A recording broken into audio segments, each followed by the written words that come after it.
So good morning student. तो आज हमारा टॉपिक है फीमेल रिप्रोडक्टिव सिस्टम। ठीक है, फीमेल रिप्रोडक्टिव सिस्टम स्टार्ट करने से पहले मैं आपको एक टॉपिक है हमारा, उसको हम रिकॉल करना चाहेंगे। वो टॉपिक था हमारा सेलुलर एडेप्टेशन। ठीक है, सेलुलर एडेप्टेशन को हम रिकॉल करेंगे और इसमें हम आपको ये बताएंगे कि कैसे हमारी किसी सेल की एबनॉर्मल ग्रोथ के कारण हमारे उस टिश्यू पे या ऑर्गन पे इफ़ेक्ट पड़ता है। ठीक है, तो एक जो नॉर्मल सेल थे, अगर उस नॉर्मल सेल्स की जो हमारे सेल्स हैं, सेल है, ठीक है, अगर उसमें किसी ऑक्सीजन की सप्लाई की वजह से या किसी पैथोलॉजिकल या फिजियोलॉजिकल फैक्टर के वजह से उस सेल्स की क्या होने लगे, नेक्रोसिस होने लगे, वो सेल्स धीरे धीरे कम होने लगे अपने सरफेस एरिया में, that condition is called atrophy. और वही सेल अगर अच्छी रिक्वायरमेंट के कारण या किसी सेलुलर एडेप्टेशन या जेनेटिकल चेंज के कारण वही सेल का वॉल्यूम अगर ज़्यादा बढ़ने लगे तो that condition is called hypertrophy. और अगर उस सेल्स की एबनॉर्मल ग्रोथ होने लगे और उस सेल से नंबर ऑफ़ सेल्स बढ़ जाए, ठीक है, वो सेल सिंगल थी और नंबर ऑफ़ सेल्स बढ़ जाए, that condition is called hyperplasia. अब अगर उस नॉर्मल सेल से क्या होगा, उसका शेप चेंज होने लगे, किसी ना किसी पैथोलॉजिकल या फिजियोलॉजिकल कंडीशन के कारण उस सेल का क्या होने लगे, शेप चेंज होने लगे, that condition is called metaplasia. अब अगर उस नॉर्मल सेल का क्या हो, एक जगह से दूसरी जगह उसका डिस्प्लेसमेंट हो, ठीक है, वो मूव कर जाए, एक पर्टिकुलर जिस रीजन की वो सेल्स थी और वहाँ से जाके कहीं और चली जाए, जैसे कि हमारी पैरेन्काइमल और मेसेनकाइमल सेल्स होती हैं, एक जगह से दूसरी जगह अगर मूव कर जा रही हैं, that condition is called dysplasia. ठीक है, और एक कंडीशन और होती है, that condition is called necrosis. Necrosis means cells की डेथ। तो इन 5 पॉइंट को हमें जानना था। इस पॉइंट को जानने के बाद अब हम पढ़ेंगे अपना topic, that is female reproductive system. ठीक है, फीमेल रिप्रोडक्टिव सिस्टम में जो भी आपकी डिसऑर्डर्स हैं उसमें सबसे पहले आपकी जो डिसऑर्डर है वो है आपकी कार्सिनोमा सर्विक्स। ठीक है, कार्सिनोमा सर्विक्स की अगर बात करें हम, तो इसके जो मेन एटियोलॉजी है, मतलब मेन कारण है ये क्यों होता है, तो वो है हमारा ह्यूमन पैपिलोमा वायरस। ठीक है, जो हमारा ह्यूमन पैपिलोमा वायरस है जिसमें सीरोटाइप नंबर 16, 18, 31, 33, ठीक है, इसके कारण आपको कार्सिनोमा हो सकता है किसका, सर्विक्स का। ठीक है, जिसमें हमारा सीरोटाइप नंबर 6 और 11 के चांसेस कम होते हैं। ठीक है, ये बहुत ही खतरनाक वायरस है जिसके वजह से हमें सर्विक्स का कैंसर हो सकता है। ठीक है, क्या क्या रिस्क फैक्टर हो सकते हैं, young age at first intercourse, ठीक है, multiple sexual partner, cigarette smoking, increase parity, low socio economic status, sexual transmitted disease जैसे कि आपकी, और जो भी आपका इम्यूनोसप्रेस पेशेंट है जैसे कि HIV और ऑटोइम्यून डिजीज़ हो सकती है उसको, और आपको ओरल कंट्रासेप्टिव यूज़ आपके ज़्यादा हो जाए, उस कंडीशन में आपको सर्विक्स का कार्सिनोमा हो सकता है। ठीक है, क्या क्या हमारे प्रिवेंशंस होंगे इसके लिए, सेफ सेक्स होगा, रेगुलर पैप स्मीयर्स होगा, ठीक है, अगर आपको चेक करना हो, और HPV वैक्सीन जो आती है आपकी, इसके लिए आपको कंट्रोल कर सकते हैं किसको, आपके सर्विक्स के कैंसर को। ठीक है, क्या क्या इसके हिस्टोलॉजिकल टाइप्स होंगे, मतलब किस सेल पर ये ज़्यादा इफेक्ट करेगी। ठीक है, जो आपको टिश्यूज़ में सेल पढ़ाई गई थी कि एपिथेलियल सेल्स होती है, मेरिस्मेटिक सेल्स होती हैं, परमानेंट सेल्स होती है, मस्कुलर सेल्स होती हैं, तो उसमें जो एपिथेलियल सेल्स होती हैं वो बहुत बॉडी में बहुत प्रकार की होती हैं। ठीक है, तो जो आपकी इसमें आपकी इस सेल में जो आपकी कैंसर करेगी, जिसमें सबसे पहला नाम है स्क्वैमस सेल। ठीक है, स्क्वैमस सेल में क्या होगा, वो लार्ज हो जाएगी, आपकी केराटिनाइजिंग ट्यूमर हो जाएगा या नॉन केराटिनाइजिंग ट्यूमर हो जाएगा, आपकी स्मेल स्मॉल हो जाएगी, या तो आपका एडिनोकार्सिनोमा होगा, या तो आपका एडिनोस्क्वामस कार्सिनोमा होगा, या तो आपको न्यूरोएंडोक्राइन ट्यूमर होगा, या तो आपको सार्कोमास हो जाएगा, या तो आपको मैलिग्नेंट मेलानोमा हो जाएगा। तो ये सब कंडीशन क्या होगा, उसी सेल में एबनॉर्मल ग्रोथ के कारण आपको कैंसर या ट्यूमर के चांसेस बढ़ जाएंगे। ठीक है, अब हम बात करते हैं इससे क्या क्या सिम्टम्स निकल के आएंगे। सिम्टम्स हमारे होंगे, वजाइनल ब्लीडिंग हो जाने लगेगी, वजाइनल डिस्चार्ज होने लगेगा, पेन, एसिम्प्टोमेटिक कंडीशंस बॉडी में बहुत सारी आ जाएंगी, वेट लॉस हो जाएगा, और ऑब्स्ट्रक्टिव यूरोपैथी हो सकती है हमारी। ठीक है, क्या क्या साइंस हैं, ठीक है, जनरल एग्जामिनेशन में हमारी लिम्फेडिनोपैथी हो सकती है हमारी बॉडी में बहुत जगह पर। ठीक है, एनीमिया हो सकता है एडवांस केस में, और आपके यूडिमा ऑफ लेग्स में आपकी यूडिमा हो सकता है, सूजन आ सकती है। एब्डोमिनल एग्जामिनेशन में आपको हेपेटोमेगाली और एसाइटिस भी होने के चांसेस सर्विक्स के कैंसर में बढ़ जाते हैं। ठीक है, और आपके स्पूटम एग्जामिनेशन में अगर आप करेंगे तो कलीफ्लावर लाइक ग्रोथ आएगी आपको। ठीक है, वेरल शेप सर्विक्स आएगी आपकी, सॉरी स्पूटम नहीं, स्पेरिकुलम, ठीक है। स्पेरिकुलम एग्जामिनेशन जो आप करेंगे अपर पार्ट ऑफ सर्विक्स का, ठीक है, उसकी सेल्स का जब उसको स्टेन लगा के अगर आप माइक्रोस्कोप में देखेंगे तो आपको कॉलीफ्लावर लाइक ग्रोथ दिखेगी, उसमें वेल शेप्ड सर्विक्स दिखेगी, आपको अल्सर दिखेगा उस रीजन पर, वेजाइनल इन्वॉल्वमेंट दिखेगा, ठीक है, आपको ब्लीडिंग दिखेगी, आपको रेक्टो वेजाइनल अगर रीनल एग्जामिनेशन करेंगे तो क्या होगा, आपको वहाँ पे एक पैरामेट्रियल स्प्रेड दिखेगा आपको उस रीजन में। तो ये सब आपके साइन एंड सिम्टम्स हैं जिसमें हम पता कर सकते हैं किसी भी सर्वाइकल कैंसर को, ठीक है। इन्वेस्टिगेशन कैसे करेंगे इसकी, हम कोलियोस्कोपी कर सकते हैं, ठीक है, और एनेस्थीसिया देकर हम पैरामीटर्स चेक कर सकते हैं, वेरियम प्रोटोस्कोपी, सिग्मेडोस्कोपी कर सकते हैं, चेस्ट एक्सरे कर सकते हैं, ठीक है, इंट्रावेनस पेलोग्राम हो सकता है। अब इसमें चेस्ट एक्सरे से कार्सिनोमा और सर्विक्स का क्या लेना देना है, ये सबसे बड़ा क्वेश्चन है। बच्चों को यही क्वेश्चन समझ में नहीं आता है कि सर अल्ट्रासाउंड करने से उस पार्ट का कैसे पता चलता है, चेस्ट एक्सरे करने से उस पार्ट का कैसे पता चलता है। तो बेटा चेस्ट एक्सरे इसमें इसीलिए किया जाता है क्योंकि अब मैंने यहाँ पर आपको एक चीज़ दिखाई है, देखिए, जब आपको लिम्फेडिनोपैथी हुई है, आपको एडवांस आपको एनीमिया हुआ है, ठीक है, या हेपेटोमेगैली हुआ है, तो इस कारण में क्या हो रहा है, बॉडी में कैंसरस सेल आ रही है आपके सर्विक्स पार्ट पे। ये कैंसरस सेल्स जो आपके कैंसर होता है वो 2 स्टेज का होता है, विनाइन और मैलिग्नेंट। विनाइन था तब तक वो उसी जगह पर, अब मैलिग्नेंट हुआ है तो क्या हो रहा है, बॉडी में फैल रहा है। तो बॉडी के जो मेन ऑर्गन्स होते हैं अगर आप उनकी डायग्नोसिस कर रहे हैं, जैसे आपके लंग्स, स्टमक, ठीक है, आपका लीवर, ठीक है, तो इनकी डायग्नोसिस कर, अगर इसमें भी कहीं ना कहीं एबनॉर्मल ग्रोथ हो रही है, जो मैंने कंडीशन आपको स्टार्टिंग बताई, हाइपरप्लेजिया, हाइपरट्रॉपी, एट्रॉपी, डिस्प्लेजिया, अगर ये कंडीशन निकल के आ रही है तो क्या मतलब है, बॉडी में यहाँ पर भी एबनॉर्मल ग्रोथ हो रही है, बॉडी में किसी और पार्ट पे भी एबनॉर्मल ग्रोथ हो सकती है। तो मतलब इस पेशेंट को बिनाइन ट्यूमर नहीं, इस पेशेंट को मैलिग्नाइन ट्यूमर है, दैट मीन्स इस पेशेंट को कैंसर है, ठीक है।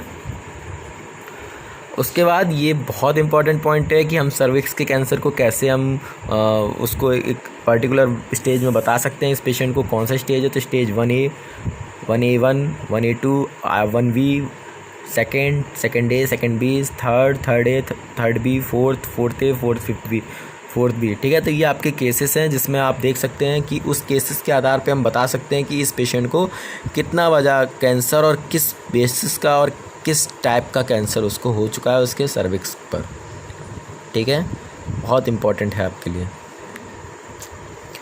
ठीक है। ये आप देख सकते हैं, ठीक है। 1A कहाँ पर होता है, मैंने मेंशन किया था, 1VV कहाँ होता है, 1V2 कहाँ होता है, तो आपको हर जगह पर आप देख सकते हैं आपको कैंसर के सेल्स और एबनॉर्मल ग्रोथ उस सेल्स की दिखाई दे रही है। रेडिकल हिस्टेरेक्टोमी भी कर सकते हैं, ठीक है। रेडिकल हिस्टेरेक्टोमी में आपको पेल्विक लिम्फेडिनोपैथी पता कर सकते हैं, रिमूवल ऑफ एड्रेनोस्क्लेरोल, जो आपका अगर आपको यूट्राइन में कैंसर अगर आपका बढ़ता जा रहा है तो क्या हो सकता है, आप इसको भी हटा सकते हैं, uterus, cervix, upper part, vagina का भी हटा सकते हैं। तो ये सब आपके रेडिकल हिस्टेरेक्टोमी में आ सकते हैं, ठीक है। कॉम्प्लिकेशन ये सब करने में क्या क्या कॉम्प्लिकेशन आ सकते हैं वो आप देख सकते हैं। इमीडिएट होगा तो उसमें हैमरेज के चांसेस, यूरेटर, ब्लैडर में, बाउल में, इसमें आपके इंजरी के चांसेस बढ़ जाते हैं। और बाद में उसके आपके रिमूवल के बाद में आपके ब्लैडर में एटोनी हो सकता है, ठीक है। स्मॉल इंटेस्टाइन ऑब्स्ट्रक्शन हो सकता है, वैसे कोवेजाइनल फेस्ट्यूल आ सकता है, ठीक है। लिम्फोसिस्ट फॉर्मेशन हो सकता है। तो ये आपके डिलेड कॉम्प्लिकेशंस हैं, ठीक है। एक्टोपिक प्रेगनेंसी, नेक्स्ट आपकी हेडिंग है एक्टोपिक प्रेगनेंसी। ये था आपका अब तक सर्विक्स का कैंसर, ठीक है, सर्विक्स कार्सिनोमा। अब हम बात करते हैं एक्टोपिक प्रेगनेंसी की, ठीक है। तो एक्टोपिक प्रेगनेंसी क्या है? Ectopic pregnancy is also known as eccyesis और ट्यूबल प्रेगनेंसी, ठीक है। आपकी जो भी प्रेगनेंसी, आपकी जो भी आपका ओवम निकल के आ रहा है, ठीक है, कहाँ से आ रहा है? हमारा ओवरी से। उसको हमारा इन्फंडिबुलम फिमरी उसको ले रहा है, इन्फंडिबुलम में होता हुआ वो एम्पुलर स्थमस जंक्शन में जा रहा है। जो भी उसका वे ऑफ पाथ है, ठीक है, उस वे ऑफ पाथ से अगर वो क्या हो रहा है, हट जा रहा है, और किसी भी उसका जो मेन था कि आपको यूट्रस में अटैच होना था, यूट्रस में जाके अटैच होना था, उसकी जगह पर वो कहीं और अटैच हो जाए, ठीक है। मेन पार्ट होता है कि हाँ, जो भी हमारा जो फीटस था उसको यूट्रस में अटैच होना होता है, दिस पार्ट में यूट्रस में अटैच होना है, पर उसकी जगह पर वो ओवरी में अटैच रह जाए, ठीक है, या इन्फेंडिबुलम में, यहाँ आपका एम्पुलर में या स्थमस में या आपकी यहाँ पूरी ओविडक्ट या फॉलोपियन ट्यूब में कहीं भी, यहाँ पर पार्ट ऑफ यूट्रस में या लोअर पार्ट ऑफ सर्वाइकल में, तो अगर कहीं और वो फर्टिलाइज हो रहा है, किसी और पार्ट पर वो अगर एग फर्टिलाइज हो रहा है, तो that condition is called ectopic pregnancy. ठीक है, ये आप देख सकते हैं किस किस पार्ट पे कैसा कैसा हो सकता है। ठीक है, ओवेरियन में ज़्यादा 4% चांसेस होते हैं, फेमरल में 5% चांसेस होते हैं। एम्पुलरी स्टमक जंक्शन जो मेन पॉइंट है जो मैंने आपको बताया था, ठीक है, यहाँ पर आपका ज़्यादा से ज़्यादा आपकी प्रेगनेंसी यहीं पर आपकी होती है, फर्टिलाइज एग यहीं पर होता है पहली बार। ठीक है, दैट इसलिए यहाँ पर 78% चांसेस होते हैं। यहाँ पर इस्टमिक मतलब स्टमस में आपके 12% चांसेस होते हैं। Just start of region of oviduct या फॉलोपियन ट्यूब उस जगह को बोलते हैं कॉर्नल, यहाँ पर 2% चांसेस होते हैं। ठीक है, एब्डोमिनल रीजन में आपके 1% लेस देन 1% चांसेस होते हैं। ठीक है, आपके स्कार रीजन पे मतलब अपर लेयर ऑफ यूट्रस पे आपके 1% चांसेस होते हैं और सर्वाइकल में आपके 1% चांसेस होते हैं। तो मेन रीजन आपका जो प्रेगनेंसी का होता है फर्टिलाइज एग का होता है, जहाँ पर ओवम और स्पर्म जाके मिलता है, that part is called ampullary stomach junction. देख रहे हैं आप वहाँ पर 78% चांस हैं। और उसके अलावा जहाँ भी आपका ये फर्टिलाइज होता है egg, that pregnancy is called ectopic pregnancy.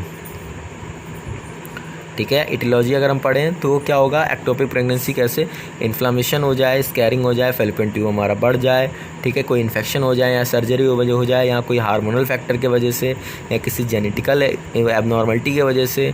ठीक है, या हमारा शेप चेंज हो जाए, हमारे रिप्रोडक्टिव पार्ट का जो फीमेल रिप्रोडक्टिव पार्ट है उसका शेप चेंज हो जाए, फैलोपियन ट्यूब का या यूट्रस का या हमारे सर्विक्स का या वजाइना का, उसके वजह से भी क्या हो सकता है, हमको एक्टोपिक प्रेगनेंसी हो सकती है। ठीक है, ये मैंने आपके रिस्क फैक्टर बताए क्या क्या रिस्क फैक्टर हो सकता है अगर 35+ एज की जो लेडी है वो प्रेग्नेंट हो जाए, पैल्विक सर्जरी हुई हो, एब्डोमिनल सर्जरी हुई हो। ठीक है, पैल्विक इन्फ्लामेटरी डिजीज़ हुई हो। ठीक है, या एंड्रोमाइटोटिस हो चुकी हो उसको, या आईयूडी हो चुकी हो, या स्मोकिंग करते हो, तो ये सब आपके उसके रिस्क फैक्टर हैं जिसके वजह से आपको एक्टोपिक प्रेगनेंसी के चांसेस उसकी बॉडी में बढ़ जाते हैं। ठीक है, साइन एंड सिम्टम्स क्या है इसके, कैसे हमें पता चलेगा कि हमारे एक्टोपिक प्रेगनेंसी है, ब्रेस्ट का सॉरनेस हो जाए, नाउजिया हो जाए। ठीक है, या उसको शार्प वेव्स ऑफ पेन हो एब्डोमिनल में, पेल्विस, शोल्डर पे, नेक पर। ठीक है, तो ये सब आपके इंडिकेट करते हैं कि उस पेशेंट को एक्टोपिक प्रेगनेंसी है, ना कि एक simple pregnancy. That pregnancy is called ectopic pregnancy. ठीक है, उसको कैसे इन्वेस्टिगेशन करेंगे, उसकी हिस्ट्री कलेक्ट कर सकते हो सकता है कि ये जो एक्टोपिक प्रेगनेंसी हो उसका जेनेटिकल हो। ठीक है, फिजिकल एग्जामिनेशन कर सकते हैं उसके पेल्विक रीजन का। ठीक है, HCG जो हमारा हार्मोन है इसका हम टेस्ट कर सकते हैं, इसके वजह से तो नहीं एक्टोपिक प्रेगनेंसी हुआ, क्योंकि मैंने वहाँ पे एक बहुत बड़ा फैक्टर बताया था, that factor is called hormonal factor. Hormonal factor के कारण भी उस पेशेंट को एक्टोपिक प्रेगनेंसी हो सकती है। यहाँ सीरम प्रोजेस्टेरॉन लेवल उसका बढ़ जाए जिसके कारण भी उसको एक्टोपिक प्रेगनेंसी हो सकती है। ठीक है, आप ट्रांसवाइजाइनल अल्ट्रासाउंडोग्राफी से आप उसको चेक कर सकते हैं कि इसकी जो प्रेगनेंसी है वो नॉर्मल है या एक्टोपिक प्रेगनेंसी है। ठीक है, यहाँ लेप्रोस्कोपी से भी आप देख सकते हैं कि इसकी जो प्रेगनेंसी है वो एक्टोपिक है या नॉर्मल प्रेगनेंसी है। ठीक है, ट्रीटमेंट कैसे कर सकते हैं इसका, तो वो मैंने आपको यहाँ पर ड्रग लिख रखे हैं। Day 1 पे क्या दिया जाएगा, Day 4 पे, Day 7 पे। ठीक है, कैसे उसका HCG लेवल को हम वीकली मेंटेन करेंगे। ठीक है, और ये है आपका सर्जिकल मैनेजमेंट। अगर हमारा ठीक से नहीं हो रहा है और एक्टोपिक प्रेगनेंसी हमारे लिए ज़्यादा खतरनाक हुई है, उस पेशेंट के लिए खतरनाक है, जिस पे उसकी मदर को फीटस की वजह से जो डेवलपमेंट फीटस है उसकी मदर पर इफेक्ट पड़ सकता है, तो हम क्या कर सकते हैं, सर्जिकल मैनेजमेंट भी कर सकते हैं, उसको लैप्रोटोमी भी कर सकते हैं। आप देख रहे हैं कि यहाँ पर उसकी लैप्रोटोमी हो रही है। ठीक है, तो ये था हमारा एक्टोपिक प्रेगनेंसी। ठीक है, तो 2 टॉपिक आपके कवर हुए, कौन कौन से, एक सर्वाइकल कार्सिनोमा और एक एक्टोपिक प्रेगनेंसी। ठीक है, नेक्स्ट टॉपिक है आपका यूट्राइन फाइब्रॉइड, यह मैं नेक्स्ट क्लास में पढ़ाऊंगा। ठीक है, तो आज के लिए 2 टॉपिक थे, हमारा एक्टोपिक प्रेगनेंसी और हमारा सर्वाइकल कार्सिनोमा।